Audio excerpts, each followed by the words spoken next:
আগামীকাল শেষ দফার ভোট এবং তার আগে মদন মিত্রের গলায় হুঁশিয়ারি। দমদম মানে দাওয়াই ধোলাই তো বলছি না, তৃণমূল কর্মীরা জানে কি দাওয়াই দিতে হবে, কোন মিক্সচার কোথায় দিতে হবে, হুঁশিয়ারি দিলেন তিনি।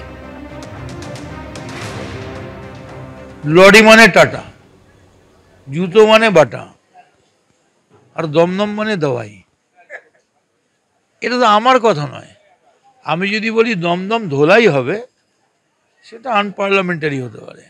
আমি তো দাওয়াইয়ের কথা বলছি। যেমন তোমাকে এখন বলছি যে দিল্লিতে 52 ডিগ্রি গরম হয়েছে, এখানেও প্রায় 34, 35, 36 হয়ে গেছে, তোমরা ওআরএস খাও।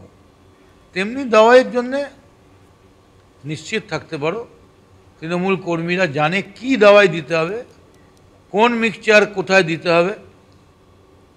দাওয়াইয়ের কথা বলছেন মদন মিত্র। আর গতকালই কিন্তু চড়াম আর গুড় বাতাসার কথা বলেছিলেন সজল ঘোষ, আর তার পাল্টা মদন মিত্র বলছেন গুড় বেচতে হবে, জানে হেরে গিয়ে এরপর বাজারে বসেই গুড় বেচতে হবে। কি বলছেন দেখুন। ভোটের দিন ভোট হবে, আর যারা ভোটকে নষ্ট করতে চাইবে তাদেরকে ওই চড়াম গুড় বাতাসা যা দেওয়া হবে, আর ছেড়ে দেবো না। এই দেখ, আমি রেডি নেই, আমার এলাকার জনগণ রেডি আছে, মানুষ রেডি হয়ে আছে। আমি গোর্খা জানি, আমি বাংলা জানি, আমি ভিয়েতনাম জানি, আমি রাশিয়ান জানি, হ্যাঁ আমি চীনা ভাষা জানি। ওরা যে ভাষায় বলবে আমি সেই ভাষায় উত্তর দেবো।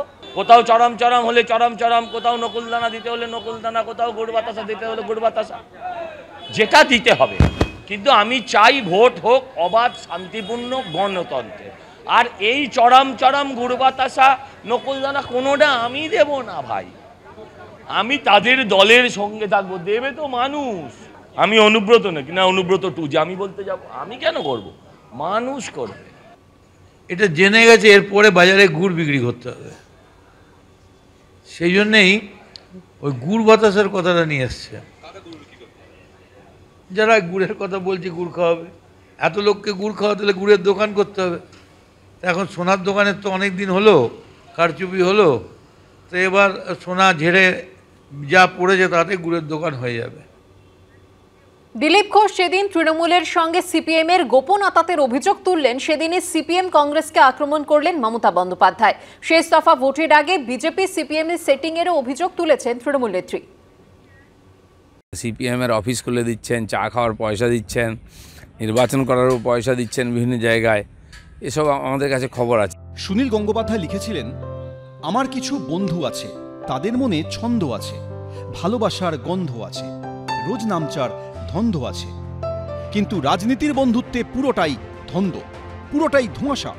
এই যেমন বিরোধীদের জোট ইন্ডিয়া, দোরগোড়ায় শেষ দফার ভোট, তাও এখনো কে কার দলে তা বুঝে ওঠা গেল না। যেমন দিল্লিতে ইন্ডিয়ার শরিক সিপিএম কংগ্রেস, ইন্ডিয়া জোটকে সমর্থন করছে তৃণমূল, আবার সেই তৃণমূলই রাজ্যে সিপিএম কংগ্রেসকে ভোট দিতে বারণ করছে।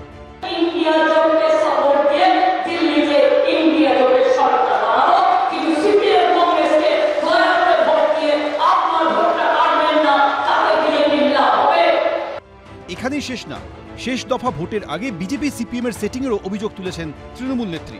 কিছু জায়গায় আন্ডারস্ট্যান্ডিং হয়েছে, একটা জায়গার নাম তো আমি বলেই দিতে পারি, দমদম।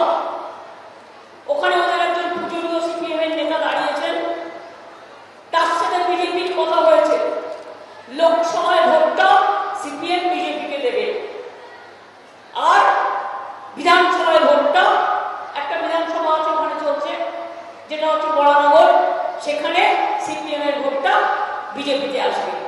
কিন্তু এর শুরুটা হয়েছিল কংগ্রেস ও সিপিএম এর হাত ধরে, যারা বরাবর দাবি করে তৃণমূলের সঙ্গে বিজেপির শীর্ষ নেতৃত্বের বরাবর গোপন বোঝাপড়া আছে, যে কারণে কোনো দুর্নীতির তদন্ত মাথা অবধি পৌঁছয় না। সরকারের যৌথ দায়িত্ব, মন্ত্রীর মাথায় বড় মন্ত্রী, তার মাথায় মুখ্যমন্ত্রী, তাহলে মাথাটাকে না ধরে ঠ্যাং হাত পা ধরে টানাটানি করার লাভ খুব আছে বলে আমি মনে করি না। ওরা ধরুক, কিন্তু মাথাটাকে বাদ দিয়ে ধরছে কেন? মোদিজি আসলে পশ্চিমবাংলার তৃণমূলকে রক্ষা করার জন্য কাজ করতে চাইছেন, সেই কারণে ঠ্যাং হাত পা ধরে টানাটানি করছেন, তার চেয়ে বেশি কিছু না। ইন্ডিয়া জোটে দুর্বল করার পিছনে সব থেকে বড় আরেক ব্যক্তিত্বের নাম তো মমতা ব্যানার্জি। তিনি তো মোদির কাছে আত্মসমর্পণ করে আজকে ইডি সিবিআই হাত থেকে তার নিজের খোকাবাবুকে বাঁচাতে চাইছেন।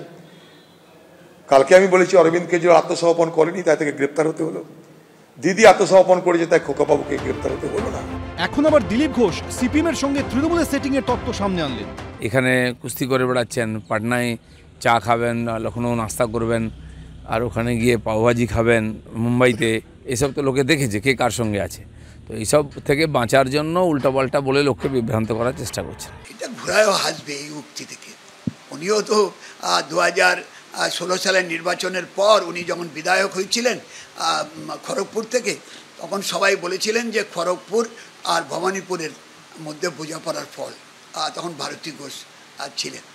তারপরে তিনি জিতে বলেছিলেন আমরা 110টা আসনে তৃণমূলকে জিতিয়েছি। আসলে রাজনীতিতে বহু সম্পর্কই খালি চোখে দেখা যায় না, তাই ধোঁয়াশা থেকেই যায়। রঞ্জিত সাউ, উজ্জ্বল মুখোপাধ্যায়, এবিপি আনন্দ।